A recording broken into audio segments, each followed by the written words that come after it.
E.N.D here. Day 7 for the spoilers of CoreSet 2021. Let's see the cards that have been spoiled today. Also, I'm going to cover a couple of cards that have been spoiled during the weekend.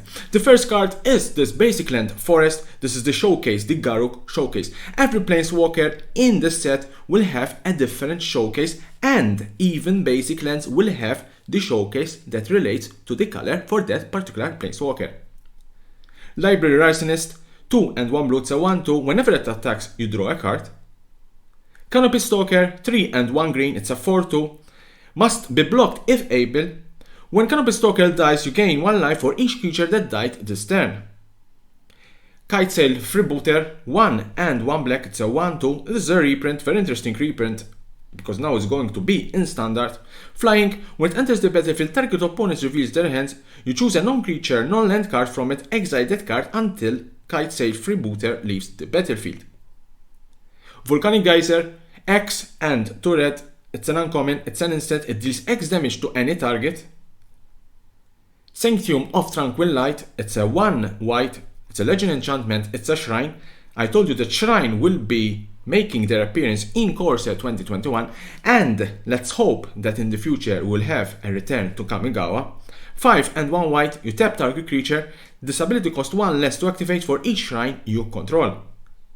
Sanctum of Calm Waters, 3 and 1 blue, legendary enchantment shrine. At the beginning of your pre-combat main phase, you may draw X cards, where X is the number of shrines you control. If you do, discard a card. Sanctum of Stonefangs, 1 and 1 black. At the beginning of your pre-combat phase, each opponent loses X life and you gain X life, where X is the number of shrines you control. Sanctum of Shattered Heights, 2 and 1 red. 1. Discard a land or shrine card. Sanctum of Shattered Heights deals X damage to target creature or planeswalker, where X is the number of shrines you control. Sanctum of Fruit Harvest, 2 and 1 green.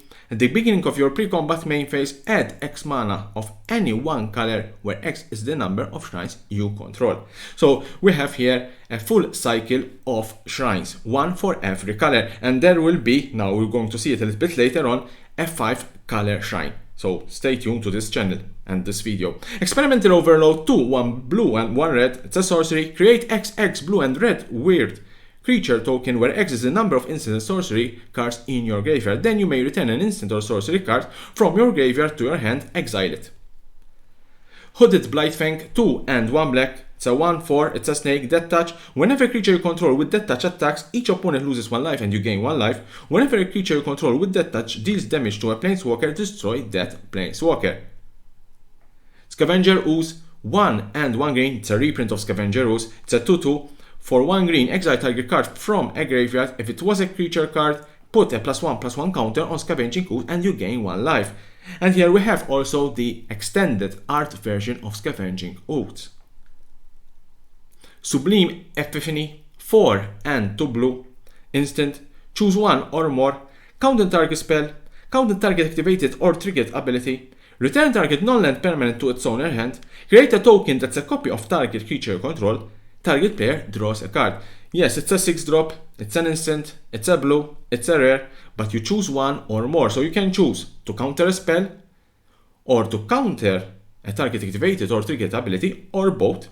You return a target non-land permanent to its owner hand, you create a token of a copy of target creature control, and you also you can draw a card. So it's a very good card, it's a very strong card. Yes, it's a 6-drop, but I think that in certain formats, maybe standard, especially commander, this card can do a lot and a lot of damage. Radha, Heart of Keld, 1 red and 1 green, it's a 3/3 legendary creature, elf warrior. As long as it's your turn, Radha has first strike. You may look at the top card of your library anytime, and you may play lands from the top of your library. So you can imagine this card with Azusa.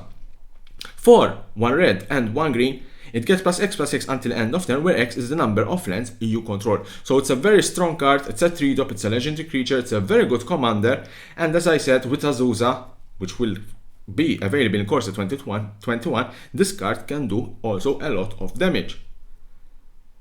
Shakegeist, 1 and 1 blue, it's a 2/2, it's a spirit, it has flying, can block only creatures with flying, tap 2 untapped spirits you control, tap target creature you don't control. Baron Tolarian Archmage, 1 and 2 blue, it's a 2/2, legendary creature, human, wizard.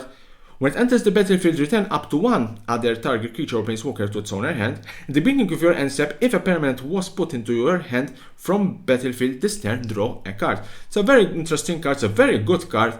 It's a mono blue legendary creature, so can be a commander. And I believe this card can hold a lot of value. Sanctum of All. I told you there is a 5-color shrine. This is the 5-color shrine. You need the 5 colors. Legendary Enchantment Shrine. At the beginning of your upkeep, you may search your library or graveyard for a shrine card, put it on the battlefield. If you search your library this way, you need to shuffle it. If an ability of another shrine you control triggers while you control 6 or more shrines, that ability triggers an additional time. So this particular card, the Sanctum of All, it's like a lord for shrines. Very interesting card. Ghostly Pilferer, 1 and 1 blue. It's a 2/1. Whenever Ghostly Pilferer becomes untapped, you may pay 2. If you do, you draw a card. Whenever an opponent casts a spell from anywhere other than their hand, draw a card. Discard the card. Ghostly Pilferer can be blocked this turn. Last card in the spoiler, 9 lives, 1 and 2 white. It's an enchantment. It has proof, therefore cannot be the target of spells and abilities. If a source would deal damage to you, prevent that damage and put an incarnation counter on 9 lives. When there are 9 or more incarnation counters on 9 lives, exile it.